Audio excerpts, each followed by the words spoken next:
pastor já está se desculpando com o horário aqui, ó. Mas amém. Quando tem um culto que a presença do Senhor vem dessa maneira, não tem como a gente conter ou se preocupar com o horário. Amém, gente?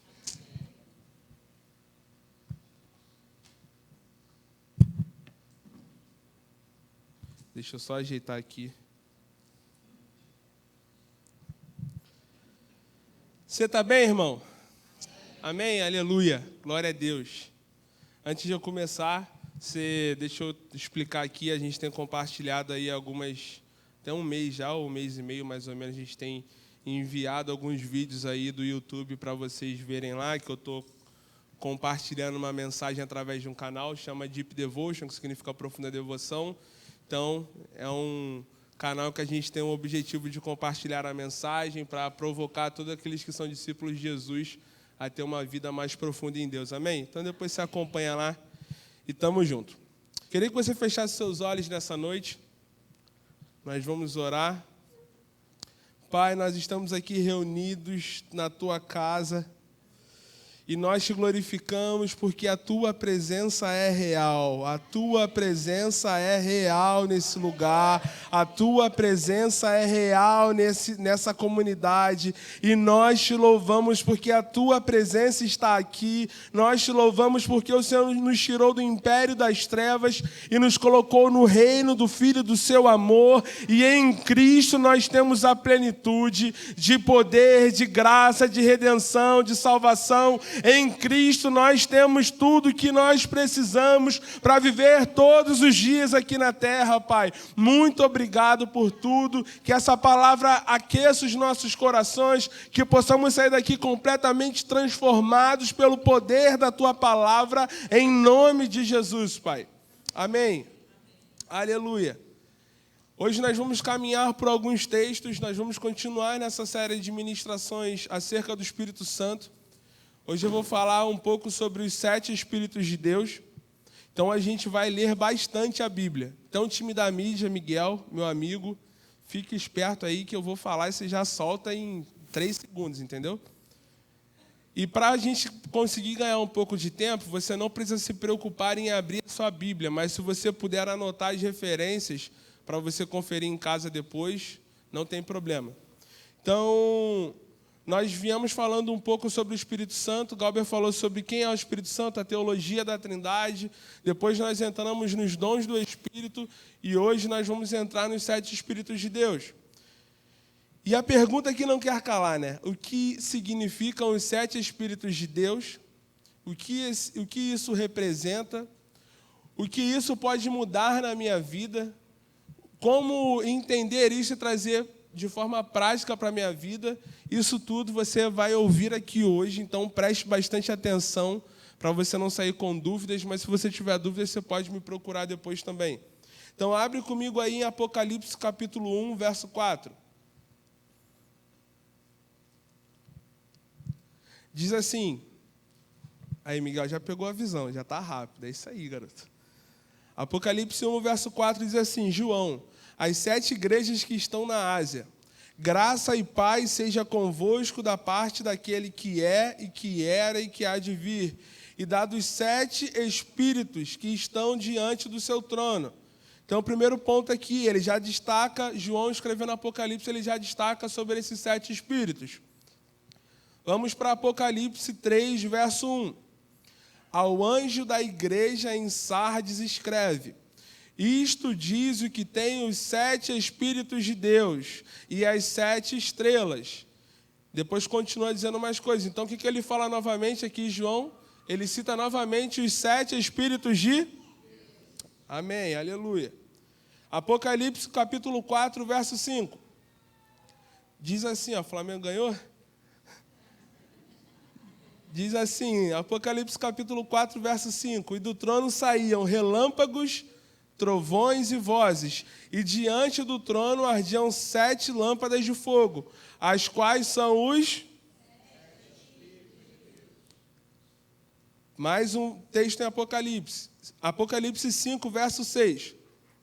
E olhei, e eis que estava no meio do trono e dos 4 animais viventes, e entre os anciãos, um cordeiro como havendo sido morto, e tinha 7 chifres e 7 olhos, que são os enviados a toda a terra.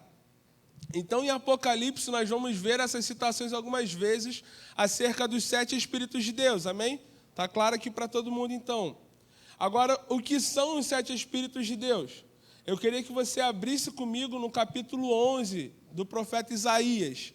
Capítulo 11, a partir do verso 1. Olha o que vai dizer. Isaías ele está profetizando acerca do Messias, que é Jesus, que viria no tempo futuro. Então, olha o que ele está dizendo. Isaías, capítulo 11, verso 1. Um ramo surgirá do tronco de Jessé, Jessé pai de Davi, e das suas raízes brotará um renovo. E aí ele começa a destacar os 7 Espíritos de Deus. Aí ele começa dizendo, o Espírito do Senhor repousará sobre ele. Então, o primeiro Espírito, o Espírito do Senhor. O Espírito que dá sabedoria, entendimento, conselho, poder. O Espírito que dá conhecimento e temor do Senhor. Então, aqui ele destaca os 7 Espíritos de Deus, que é o Espírito do Senhor, é o Espírito de sabedoria, entendimento, conselho, poder, conhecimento e temor do Senhor. Esses são os 7 Espíritos de Deus. E onde esses 7 Espíritos estão? Se Isaías ele estava falando acerca do Messias que viria no futuro, onde nós podemos encontrar esses 7 Espíritos? É em Jesus, amém? Porque aqui ele está falando acerca do Messias, ele está falando acerca de Jesus. Então, em Apocalipse, João ele está tendo uma visão do trono, ele está sendo dirigido pelo anjo e ele está vendo várias coisas. Ele vê em diversos momentos coisas que representam os 7 Espíritos de Deus, que está dentro de Jesus. Amém? E Isaías ele está descrevendo detalhadamente o que são esses 7 Espíritos. Então, repetindo para vocês, é o Espírito do Senhor, é o Espírito de sabedoria, Espírito de entendimento, Espírito de conselho, Espírito de poder, Espírito de conhecimento e o Espírito do Senhor. Espírito de temor, isso, temor do Senhor. Aleluia. Pula comigo aí para... Agora eu queria que você abrisse a sua Bíblia comigo em Colossenses 2, verso 9. Por que nós estamos destacando os 7 Espíritos de Deus? Os 7 Espíritos de Deus eles estão em Jesus. Em Jesus habita toda a plenitude da divindade. Amém? Então, olha o que o texto está dizendo em Colossenses 2, verso 9. Pois em Cristo habita corporalmente toda a plenitude da divindade. E por estarem nele, quem está nele? Eu e você. Aleluia? E por estarem nele, que é o cabeça de todo o poder e autoridade, vocês receberam a plenitude. Aleluia? Então, olha o que diz. Vamos ler novamente no verso 9 para você entender isso aqui. Pois em Cristo habita corporalmente toda a plenitude da divindade. E por estarem nele... A primeira canção que nós cantamos isso falou muito sobre isso, de nós estarmos firmados na rocha que é Cristo, de nós estarmos nele, e por nós estarmos nele, que é o cabeça de todo o poder e autoridade, ou seja, toda a plenitude da divindade habita em Jesus. Vocês também receberam essa plenitude. Então, toda essa plenitude hoje, ela habita em nós por meio do Espírito Santo. Toda a plenitude da divindade do Senhor, tudo aquilo que Ele conquistou na cruz, toda a criação, toda a divindade, todo esse poder habita em você. E como nós podemos acessar esse poder e desfrutar disso? E eu queria que você abrisse comigo em João capítulo 16. Dito o que são os 7 Espíritos de Deus e que toda essa plenitude habita em Jesus, nós vamos entrar agora em como nós podemos acessar essa plenitude. Eu queria que você abrisse em João 16, verso 13.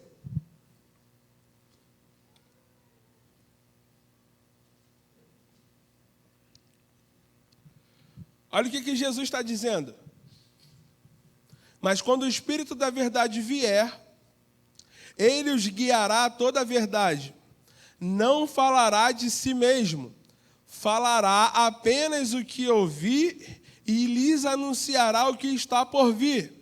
Ele me glorificará, porque receberá do que é meu e o tornará conhecido a vocês.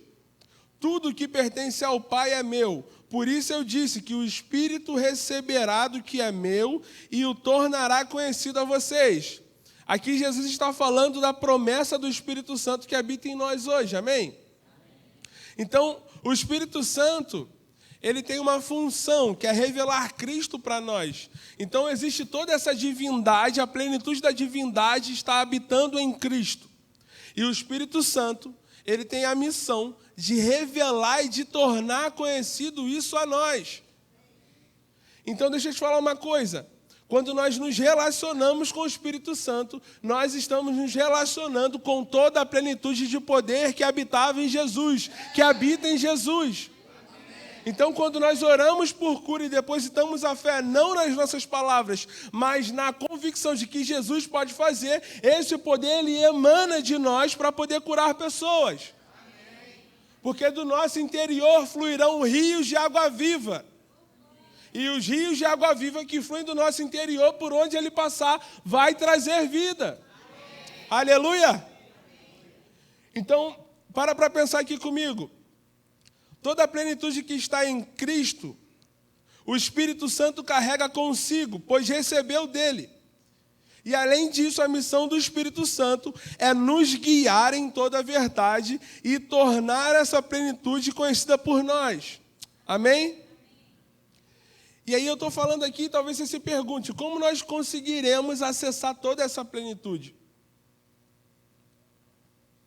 Olha para o irmão que está do seu lado e fala assim para ele: a oração é o único caminho prático que vai te fazer acessar essa plenitude. Irmão, não tem um código, não tem a chave, não tem um método. É orar. É tipo, sabe, joelho no chão mesmo, ou sentado, eu não sei como você gosta de orar. É orar todos os dias. O nosso problema é que às vezes nós conhecemos a plenitude desse poder, mas nós não oramos. E quando nós não oramos, nós não vamos acessar a plenitude desse poder. Então, se você orar todos os dias, você vai ver a manifestação de cura do Senhor dentro da sua casa. Você vai ver o seu marido que era alcoólatra sendo liberto. Você vai ver a sua esposa que estava querendo se separar, desistindo dessa opção. Porque a plenitude do poder está habitando em você, está emanando de você. Mas isso só vai passar a emanar de você quando você começar a orar. Não tem segredo, não tem chave, não tem código. É a oração. E eu queria que você pulasse comigo para Lucas capítulo 11. A partir do verso 1.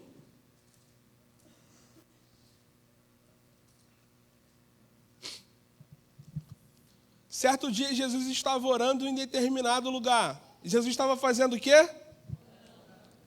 Tendo terminado, um dos seus discípulos lhe disse: Senhor, ensina-nos a orar como João ensinou aos discípulos dele. E aí Jesus ensina o que para os discípulos? A oração do Pai Nosso. Eu queria que você pulasse comigo agora para o verso 5. No verso 5 vai dizer assim, depois de Jesus ensinar a oração do Pai Nosso. E aí ele começa dizendo, então Jesus disse, suponham que um de vocês tenha um amigo e que recorra a ele à meia-noite e diga. Então Jesus está contando uma parábola. Presta atenção aqui para você não perder isso, que é muito importante. E aí você tem um amigo e você recorre a esse amigo à meia-noite. E diz assim para esse amigo, amigo, empreste-me 3 pães, porque um amigo meu chegou de viagem e não tenho nada para lhe oferecer. Então vamos lá no cenário. Tem um amigo que está prestes a receber um outro amigo que está chegando de viagem e ele está próximo da casa de um outro amigo. Então vamos dar nome para a gente conseguir juntar tudo, que são muitos amigos. Então João está esperando o Francisco, mas ele está próximo da casa do Davi. Então o que acontece nesse cenário? Só que Francisco, que está chegando para se encontrar com João, ele está com muita fome. Só que João, ele está próximo da casa de Davi. E olha o que Jesus vai começar a dizer aqui. Ele fala assim no verso 6, porque um amigo meu chegou de viagem e não tenho nada para lhe oferecer. João está pedindo o que para Davi? Davi, me dá 3 pães para eu dar para Francisco, porque o Francisco está com fome em decorrência da sua viagem. E aí, olha o que vai dizer. Olha o que Davi vai responder para João. E o que estiver dentro responda, no verso 7. Não me incomode. A porta já está fechada. Davi foi rude, né? Davi respondendo aqui, o amigo respondendo. Não me incomode, a porta já está fechada. E meus filhos estão deitados comigo. Não posso me levantar e lhe dar o que me pede. E aí Jesus começa a dizer, eu lhes digo, embora ele não se levante para dar-lhe o pão por ser seu amigo, por causa da importunação, se levantará e lhe dará tudo o que precisar. Então, você pegou aqui comigo? Então, são 3 amigos, um está chegando de viagem, esse amigo que está esperando o outro que está vindo da viagem, está próximo da casa de outro amigo, ele pede 3 pães. Ele fala que não vai dar, mas esse amigo que está esperando, ele está perturbando o outro colega dele, que está dentro da casa. Está falando assim, cara, são 3 pães, me dá 3 pães, não é possível. Os 3 pães duros que você tem aí. O cara está chegando de viagem, está com fome. Sabe aquela, igual uma criança, quando quer muito um presente, quer muito um chocolate, começa a te perturbar, a te importunar? Guarda essa palavra, importunação. Era isso que estava acontecendo naquele momento. Importunação, ele estava importunando esse amigo, pedindo para dar os 3 pães. Amém? Então guarda essa palavra, importunação, repete comigo. Importunação. E aí Jesus é incrível, cara. Olha o que ele continua dizendo aqui. Entra no texto comigo, gente. Ele fala assim, por isso lhes digo, peçam e lhes será dado. Lembra que Jesus estava falando acerca de quê? Da importunação do amigo. Então, olha o que Jesus está ensinando para os discípulos. Ele está ensinando o seguinte, sejam aqueles que vão pedir na oração, vocês vão importunar o Espírito Santo, pedindo todos os dias, diariamente. A importunação, ela não é apenas por um momento. A importunação, ela é até que aconteça. A importunação, ela é até que aconteça. O que é que Jesus estava ensinando para os discípulos? Ore até que aconteça. Ore até que aconteça algo.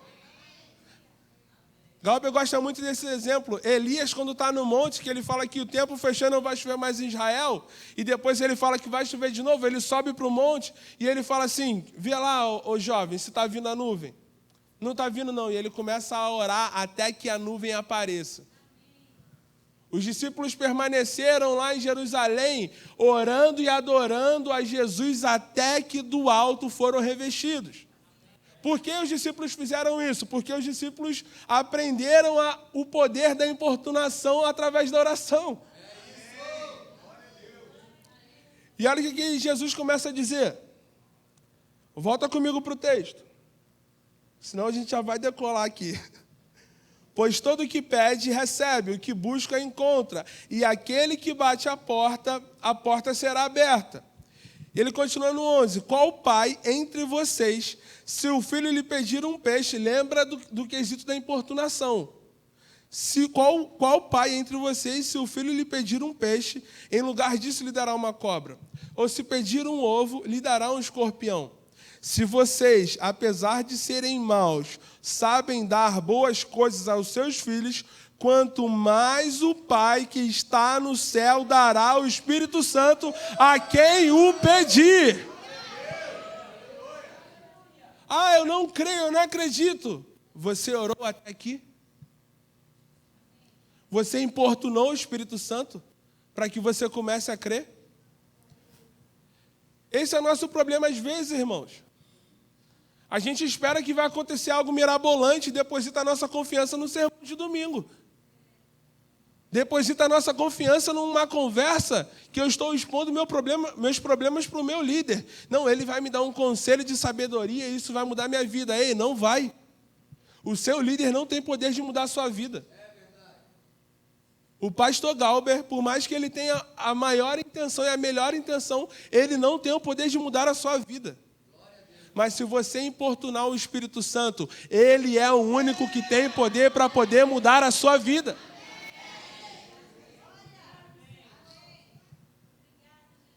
E Jesus não para por aí, hein? Meu Deus do céu. A oração é a chave de tudo, gente. Pula comigo para Lucas 18. Lucas 18, verso 1.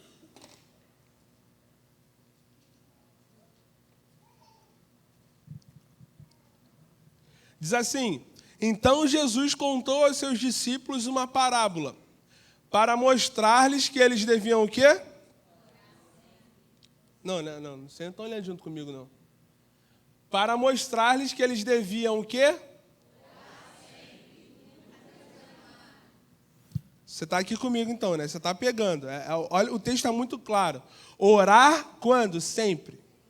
O que é sempre, gente? É todo dia. Todo dia. E nunca desanimar. Então vamos continuar aqui. E aí Jesus conta mais uma parábola. Ele disse: em certa cidade havia um juiz que não temia a Deus e nem se importava com os homens. Então guarda, tinha uma cidade, nessa cidade tinha um juiz que ele não temia a Deus e ele não se importava com os homens. E havia naquela cidade uma viúva que se dirigia continuamente a ele, suplicando-lhe: faze-me justiça contra o meu adversário. Então a gente tem numa cidade um juiz injusto que não teme a Deus e que odeia o ser humano. E nessa mesma cidade tem uma viúva suplicando para esse juiz que odeia a Deus e não gosta do ser humano, pedindo justiça, para que ele, cara, faz justiça aqui pela minha causa, me ajuda. Você é o juiz, você pode resolver esse problema. E continua no verso 4 dizendo: por algum tempo ele se recusou, mas finalmente disse a si mesmo: embora eu não tema a Deus e nem me importe com os homens, esta viúva está me aborrecendo. Vou fazer-lhe justiça para que ela não venha me... Então, por que aconteceu justiça para a vida dela?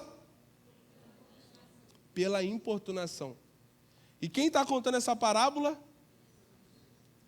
Novamente, para quem? Para que os discípulos orassem sempre e nunca o quê? Guarda essa palavra, importunação. E aí continua dizendo: e o Senhor continuou: ouçam o que diz o juiz injusto. Vocês lembram o que aconteceu lá atrás, quando ele estava contando a parábola dos amigos? Ele estava falando que era por conta do que o amigo atendeu o outro, por conta da importunação. E olha o que Jesus diz aqui nesse texto: e o Senhor continuou: ouçam o que diz o juiz injusto. E olha o que diz o juiz injusto no verso 5. Volta para o verso 5 para mim, Miguel, por favor. Esta viúva está me aborrecendo, vou fazer-lhe justiça para que ela não venha me importunar. Querido,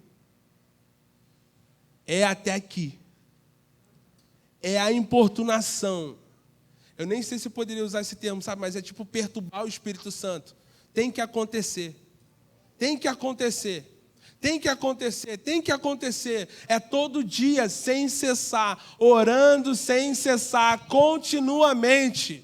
O cenário está piorando, mas eu continuo orando sem cessar, até que a rota mude, até que o cenário mude, até que Sepitiba seja tocada pela presença, até que a multidão de perdidos entrem por esses portões e sejam salvos pelo Senhor. É até aqui!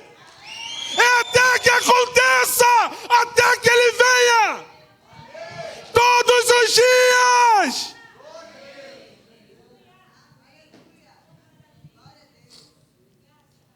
E ele diz no verso 7: acaso Deus não fará justiça aos seus escolhidos, que clamam a Ele dia e noite?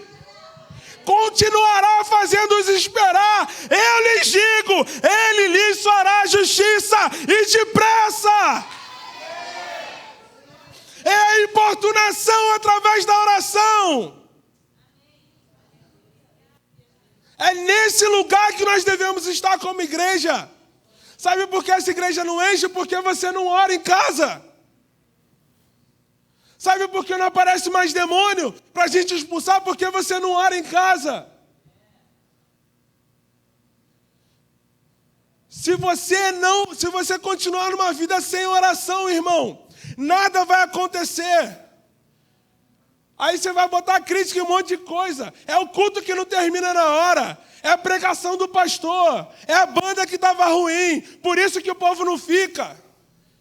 E qual foi a última vez que você orou com relação a isso?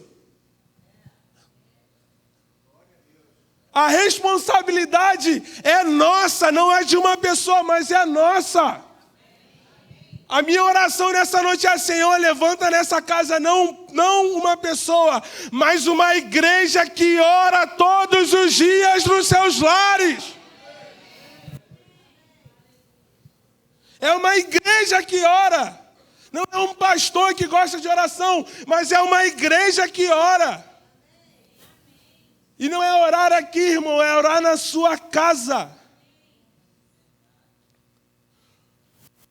O nosso nível de oração revela o nosso nível de fé. A sua vida de oração, ela entrega exatamente como está o seu nível de fé. Se você não tem fé para crer que Deus, na sua plenitude, Ele se assenta para poder nos ouvir no nosso momento de oração, a sua fé está indo para o fim, a sua fé está se apagando, e você está apagando o Espírito Santo que habita em você. Não apague o Espírito. Não apague o Espírito. Quando você não ora, você apaga o Espírito. Sabe por que às vezes o mundo tem prazer aos seus olhos? Porque você ora pouco. Oração é preventivo. Oração nos livra da tentação. É na oração, irmãos. Na oração você recebe a direção de Deus. E aí quando você começa a receber a direção de Deus, Satanás vem com as suas ciladas e você tem um discernimento de espírito. Ei, não vou entrar nisso aqui. Isso aqui é a armadilha de Satanás para poder acabar com a minha família e para poder minar a minha fé. E aí você vai falar igual o Galber: estou te vendo. Pode bater o pé daqui, eu estou te vendo. Porque a minha vida de oração, ela me previne. Ela me protege, ela me guarda. E aí quando eu acho que o culto está ruim, eu não vou falar mal depois do culto, quando o culto acaba. Eu vou para casa e eu vou orar: Senhor, o que é que está acontecendo? O que é que está acontecendo com a minha vida? Como a presença do Senhor pode vir de maneira palpável. Aleluia, silêncio da morte.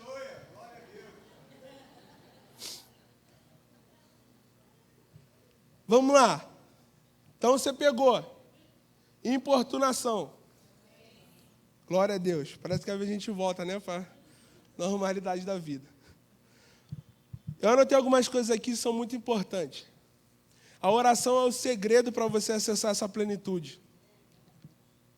Na oração, o Espírito Santo nos apresentará essa plenitude.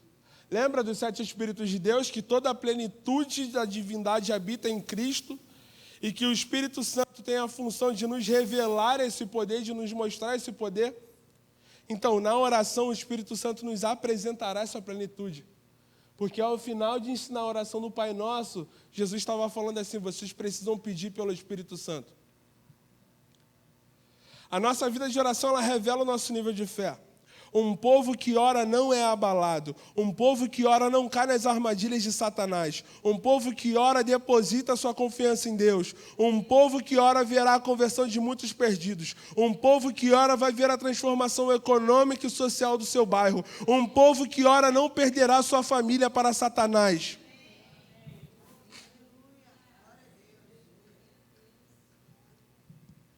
Irmãos, eu lembro um período muito complexo que eu estava vivendo com a minha família, eu, minha mãe. Cara, muito complexo, muito conturbado. Eu era novinho, eu tinha lá para os 10, 11 anos. Minha mãe trabalhando em 2 empregos, trabalhava final de semana, trabalhava de segunda a sexta. E, cara, todo dia todos os dias que eu via minha mãe, eu via minha mãe orando.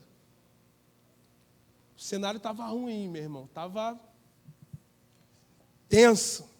Estava um negócio tenebroso, trevoso. Cara, mas minha mãe nunca deixou de orar. Nunca deixou de orar, nunca deixou de orar. Cara, a oração você não tem noção, cara. Eu acho que você não tem consciência da oração. Para pensar aqui comigo um exemplo simples. Deus, ele é o Criador dos céus e da terra. Você crê nisso? E Jesus é enviado pelo Pai. E a gente acabou de ler que toda a plenitude da divindade habita nele. Você já parou para pensar que quando ele fala que vai mandar o Espírito Santo, ele fala que o Espírito Santo ele não vai ficar pousando sobre outros, mas ele fala que ele vai habitar em nós? Então você tem, cara, o próprio Deus habitando em você, e toda vez que você para orar, o Criador dos céus e da terra, ele está te ouvindo. Irmão, pelo amor de Deus, irmão. É o Criador de todas as coisas que está nos ouvindo, gente. É mais real que a Priscila que está aqui na minha frente. É mais real que a minha mãe, é mais real que o Galber que está aqui de frente para mim, gente. A oração é o próprio Senhor, aquele que era, que é e que há de vir, aquele que estava antes de tudo, aquele que é o eterno, aquele que é digno de honra, de glória, poder, louvor e adoração pelos séculos dos séculos, aquele que morreu, mas ao terceiro dia ressuscitou, aquele que soprou vida no vale de ossos secos, aquele que abriu o mar vermelho para um povo passar, e aquele que ressuscitou ao terceiro dia. É esse Deus que está ouvindo a sua oração. É esse Deus, irmãos. Não é um Deus mudo. O meu Deus não é um Deus mudo. Ele não é um Deus de madeira, de ferro. Ele não é uma imagem. Ele é uma pessoa. E ele escolheu habitar em mim e em você.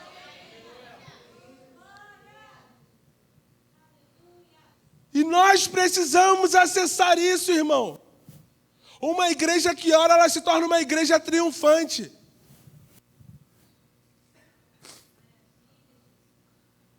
Lendo um livro do Hernando Dias Lopes sobre a história da igreja, ele conta que ele foi visitar uma igreja na década de 90 e pouco, assim, mais ou menos, lá na Coreia do Sul.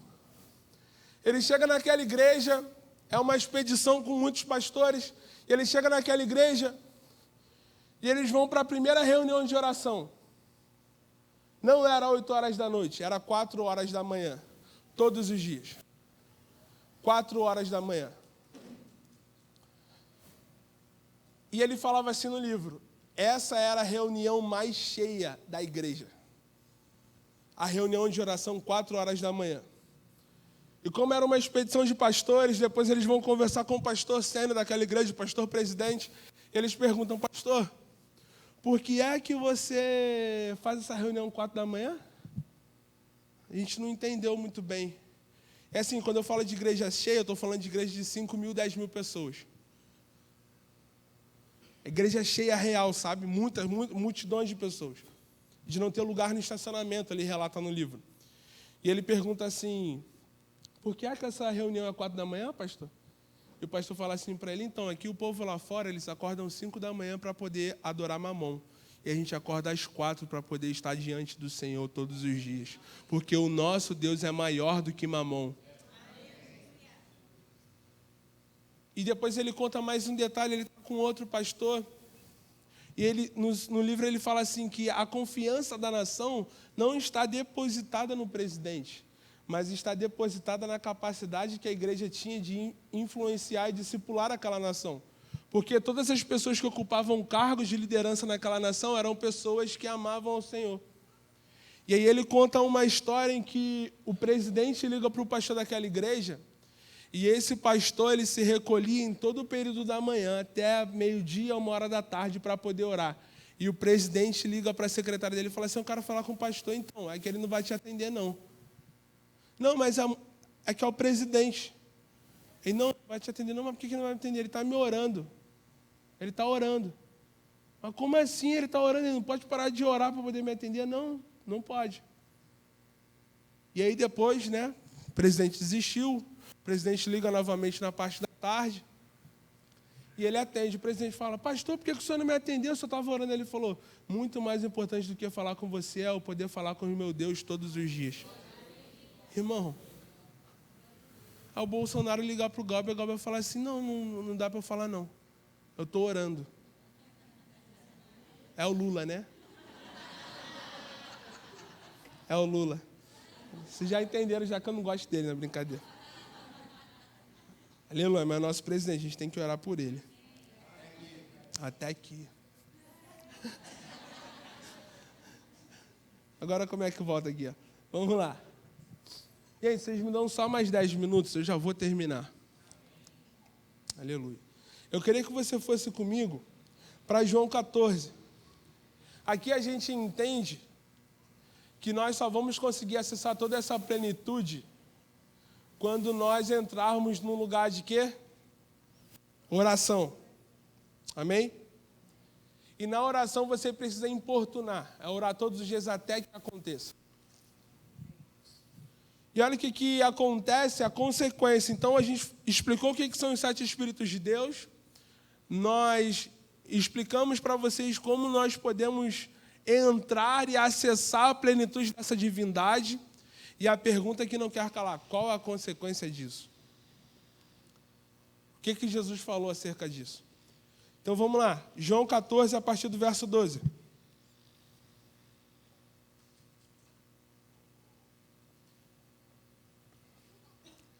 A banda pode subir aí, tá? Já estou acabando. João 14, verso 12 diz assim: digo-lhes a verdade. Aquele que crê em mim fará também as obras que tenho realizado. Fará coisas ainda maiores do que estas, porque eu estou indo para o Pai. E eu farei o que vocês pedirem em meu nome, para que o Pai seja glorificado no Filho. Aleluia. O que vocês pedirem em meu nome, eu farei. Você pegou, irmão? Jesus está dizendo o seguinte: e eu farei o que vocês pedirem em meu nome, para que o Pai seja glorificado no Filho. E aí deixa eu te fazer uma pergunta. A salvação de um perdido, o Pai está sendo glorificado ou não? A cura de um enfermo, o Pai está sendo glorificado ou não? Então esse poder está disponível. O que está faltando no nosso meio é a oração por essas coisas. Qual foi a última vez que você orou para que um perdido se convertesse? Não estou falando de orar e falar assim, não, Senhor, salva Sepetiba, alcança Sepetiba. Mas qual foi a última vez que você pegou o nome de uma pessoa que você conhece, tem contato e falou assim, não, eu quero orar por essa pessoa até que ela se converta? Porque quem convence o perdido, gente? E o Espírito Santo habita onde? Então quem tem que orar pelo perdido para ele se converter? E a gente tem que orar até que aconteça. Porque Jesus ensinou o que para os discípulos? O poder da importunação na oração. Então, se cada pessoa que está aqui nessa noite se comprometesse a pegar um mês e orar por uma única pessoa durante um mês, todos os dias, ou até que ela se converta, em um mês essa igreja dobra de número. Porque isso glorifica o Pai ou não glorifica o Pai?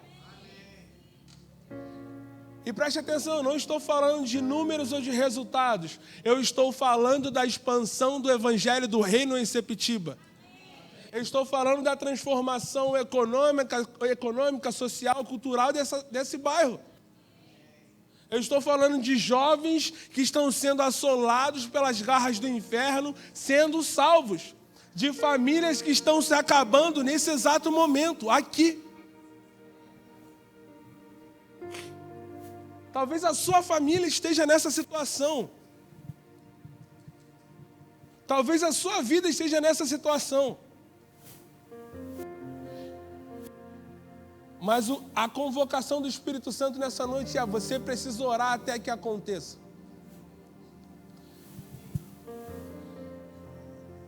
E eu quero te fazer esse desafio. Se comprometa, irmão. Quantas vezes você está orando, você está caminhando, você está na igreja, você está em qualquer lugar e do nada vem o nome de uma pessoa na sua mente? Do nada. O do nada. Do nada o Senhor criou todas as coisas. Do nada Ele disse, haja luz e houve luz. E do nada o Espírito Santo está soprando no seu nome, está soprando o nome no seu coração para que você ore até que ela se converta. E você está ignorando a voz do Espírito Santo, você está apagando o Espírito. E o Espírito essa noite está convocando essa igreja para poder voltar a orar pelos perdidos. É orar com intenção, gente, é ser intencional. Os grandes avivamentos, as pessoas avivalistas, eles eram tomados por um profundo arrependimento pelos perdidos, por um clamor por aqueles que estavam sendo assolados pelas garras do inferno. E aí eles oravam: Senhor, salva esse povo, tira esse povo das trevas e traz para a sua maravilhosa luz. Me usa até que eu não aguente mais, para que exista um povo que está sendo destruído e que sejam salvos pelo sangue do Senhor. É para isso que você está aqui. Não seja um cristão egoísta. Você está retendo a salvação. Não retenha. Ah, mas aconteceu outra coisa, eu estou triste. Ei, irmão, ore até que você seja curado. A gente já tem o nosso maior presente, o nosso maior tesouro, que é ter a convicção de que quando Ele voltar, nós estaremos com Ele na eternidade. Esse é o nosso maior presente.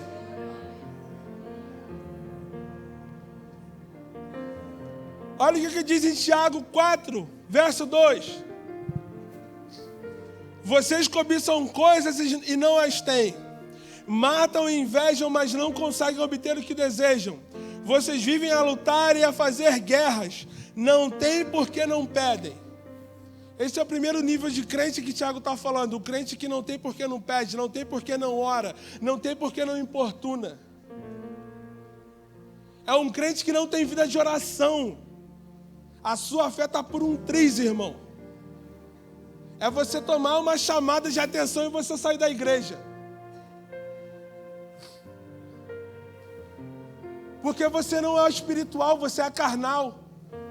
E aí você não entende que uma correção é um cuidado de Deus, uma disciplina é um cuidado de Deus. E aí você não consegue discernir no espírito que aquilo está te conduzindo para um lugar certo. Não seja um crente carnal, seja um crente espiritual. Mas crentes espirituais, eles oram. Eles têm uma vida de oração. Não é uma oração de vez em quando, mas é uma vida de oração. Esse é o primeiro nível de crente que Tiago está destacando aqui. E olha o segundo nível. Quando pedem, não recebem, pois pedem por motivos errados, para gastarem seus prazeres. Esse é aquele crente que é multidão. Ele está atrás de Jesus por aquilo que Jesus pode proporcionar. E aqui eu não estou falando que você não pode orar ao seu pai pedindo um carro, uma moto, uma casa. Você pode. A pergunta que você precisa fazer é apenas uma: isso glorifica ou não glorifica a Deus? Eu lembro que quando nós compramos a moto, eu falei assim: Senhor, eu preciso dessa moto, Pai. Eu preciso, a gente precisa fazer a CS toda semana. A gente não consegue, Senhor. Não dá, a gente mora longe. A gente precisa ter uma CS em Sepetiba. E como que era a oração? Todo dia. Todo dia. E sim, Deus deu um bem material, porque Deus é pai, e um pai abençoa o seu filho, ele cuida do seu filho. Então o seu pai te promove no trabalho, o seu pai, ele te leva para um trabalho melhor, o seu pai aumenta as suas condições financeiras, porque a vida do filho glorifica o pai. Mas se você está pedindo uma coisa que vai te tirar da presença, você não vai receber.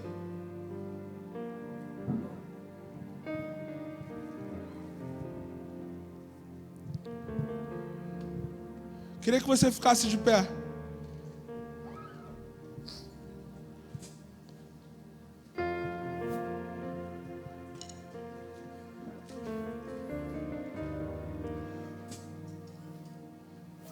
Enquanto eu falava aqui, vem um nome na mente de alguém? Levanta sua mão. Veio um nome na mente de alguém? Você pensou em alguém? Ou não vem nada?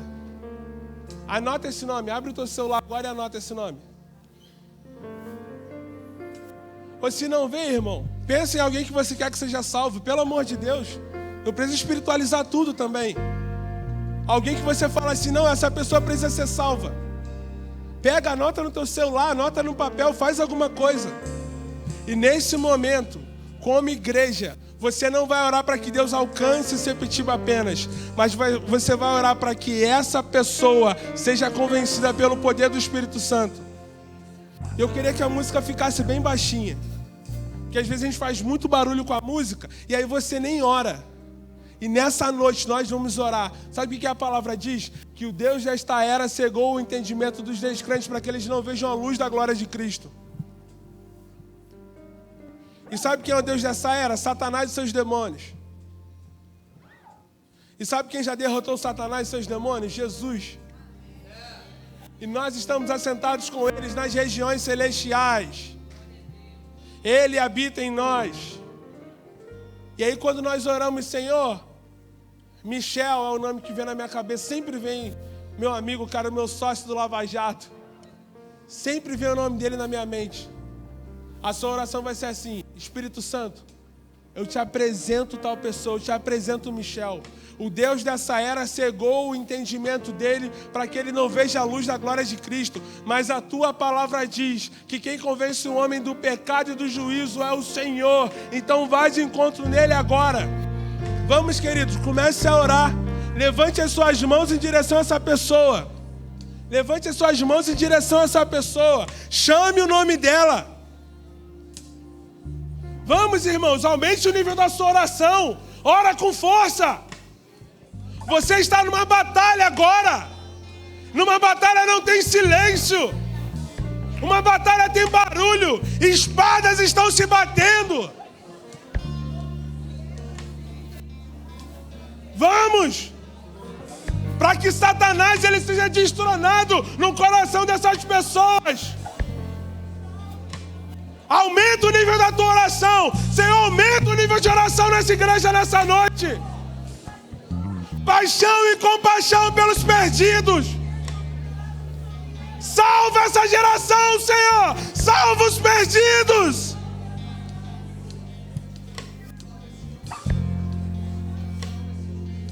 Começa a resgatar nessa noite essa multidão de perdidos, para que o Pai seja glorificado.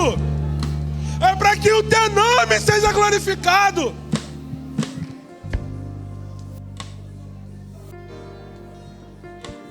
Pai, nessa noite começa a derramar lágrimas em cada um aqui, para só orar e se arrepender pelos perdidos.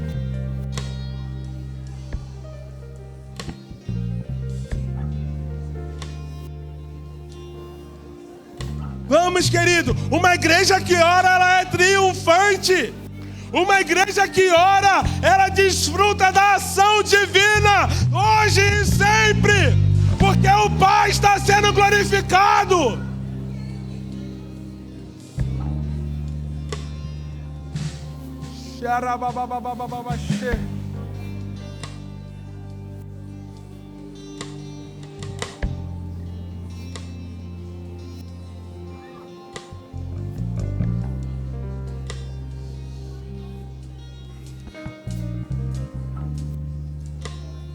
Eu queria fazer mais uma oração específica nessa noite.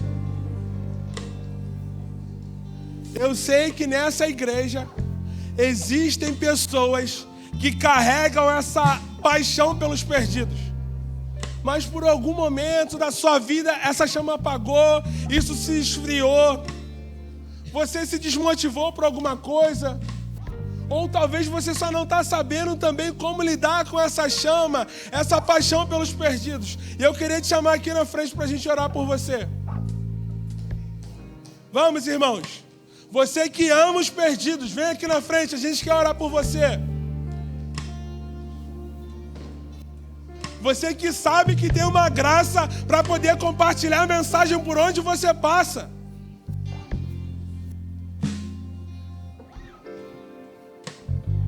Eu creio que essa casa vai tocar as nações.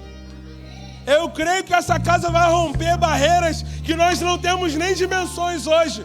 Mas nós precisamos de evangelistas, missionários que amam a palavra do Senhor, que oram todos os dias.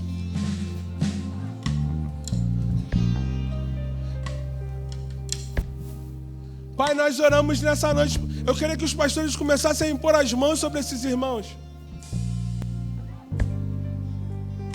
Pai, nós oramos. Você que está aí, irmão, você não é espectador, levante as suas mãos e comece a orar também.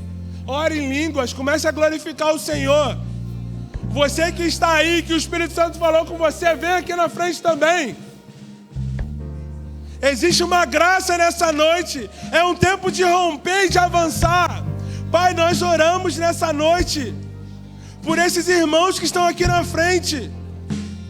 Que eles comecem a chorar pelos perdidos, Pai. Em nome de Jesus, Senhor. Chorar para aqueles que estão sendo agarrados por Satanás. Que eles comecem a ter uma paixão e uma compaixão pelos perdidos. Em nome de Jesus, Senhor.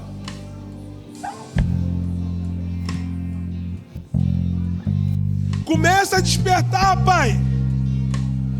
Os avivamentos começavam por pessoas que oravam pelos perdidos todos os dias. E nós estamos clamando nessa noite. Nós queremos um avivamento, mas desperta esse povo.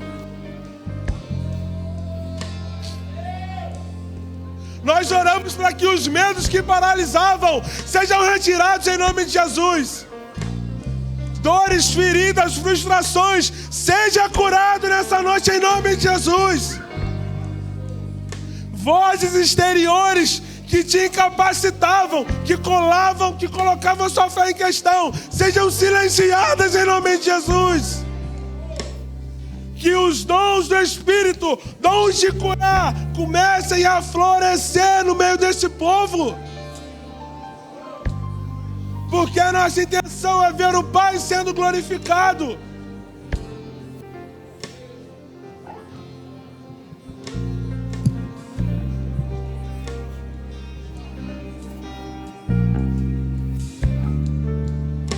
Vem Espírito, vem Espírito.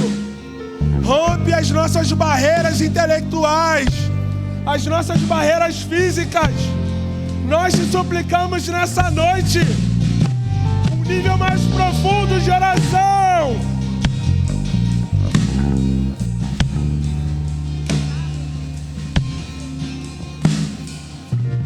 Um nível mais profundo de oração. Eu oro para que ao momento de ler a palavra ela salte aos seus olhos. Que você acorde de madrugada chorando pelos perdidos. Acende um fogo em que eles não vão conter. Vão arder e iluminar, igual João Batista. É tempo de arder e iluminar como João Batista. Preparar o caminho do Senhor para o retorno do leão da tribo de Judá. Desperta essa igreja, Senhor. Desperta essa igreja. Existe uma multidão de perdidos aí fora.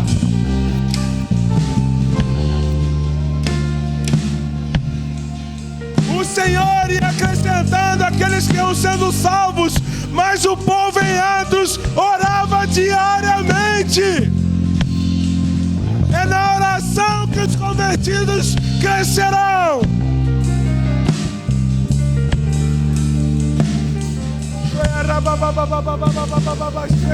Aumenta o nível de oração, Pai. Oração, paixão pelas Escrituras. Salva-nos, salva-nos, Senhor. Tira esse povo da mornidão. Tira esse povo da mornidão. Tira esse povo de uma condição de tratar as coisas de qualquer jeito. Falará o Senhor, quem não temerá? Rugirá o leão, quem não profetizará? o Senhor volte a tocar no coração dessas pessoas.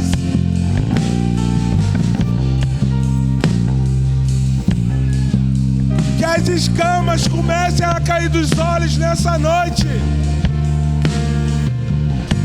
Que as escamas comecem a cair dos olhos nessa noite, para ver e ouvir aquilo que o Espírito está fazendo.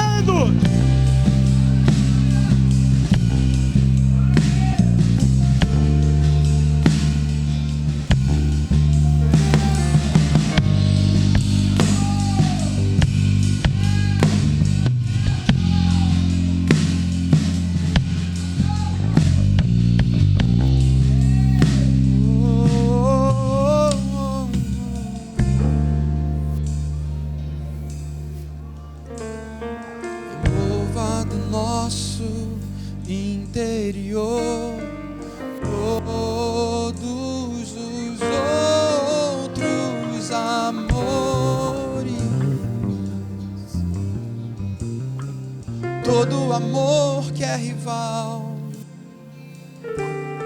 remova do nosso interior todos os outros amores. Todo amor que é rival e que desvia o olhar.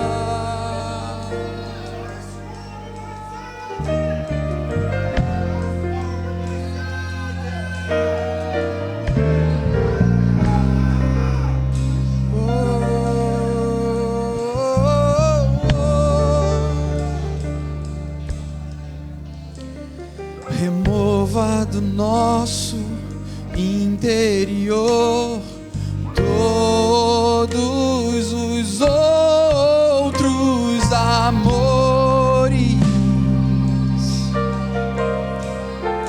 Todo amor que é rival e que desvia o olhar. Remova do nosso interior todos os outros amores.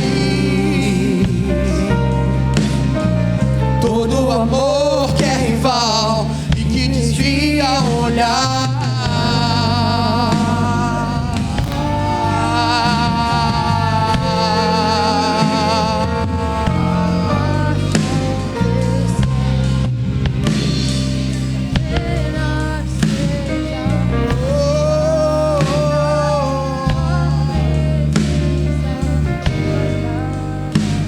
Mais fome, mais sede, uma paixão crescente, que apenas seja saciada por tua presença e mais nada. Mais fome, mais sede, Uma paixão crescente,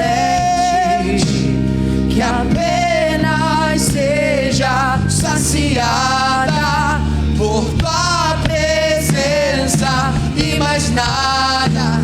Mais fome, mais fome. Acende uma paixão, acende uma paixão no meio da tua igreja, onde só a oração possa nos resolver, onde só o desejo pelo relacionamento com o Senhor, só o lugar do secreto, só o fogo da tua presença, só os 7 Espíritos, só o relacionamento com o Eterno, o Todo-Poderoso. Vem Espírito, vem Espírito, vem espiritual. por tua presença e mais Nada, mais fome, mais sede, uma paixão que aumente cada dia mais. que apenas seja saciada Por tua presença e mais nada, e mais nada, tua presença e mais nada. tua presença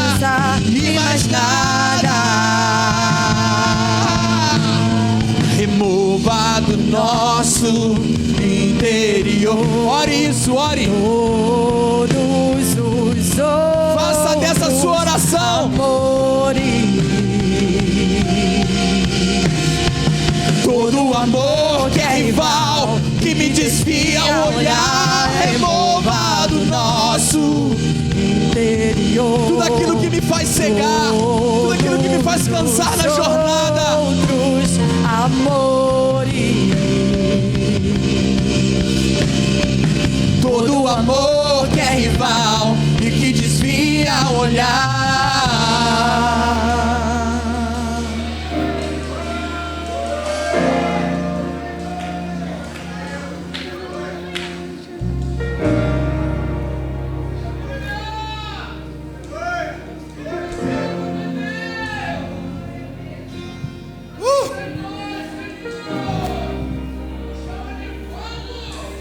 Eu consigo saber o que Deus está construindo, mas eu posso ter duas opções: acreditar e participar, ou ficar feliz e falar, vamos esperar ver o que acontece, sem se envolver, sem estar junto. Queridos, eu não tenho medo do que Deus está fazendo, porque aquilo que Ele faz é bom. Eu sei que aquilo que Ele faz pode comprometer até o meu último fio de cabelo, que já não são muitos, mas eu quero o mesmo poder, os 7 espíritos, os 7 chifres, os 7 olhos, as 7 chamas está liberada sobre nós. Ele tem se relacionado com a gente, e eu estou com muita expectativa do que Ele tem para fazer nos próximos dias. Muita expectativa.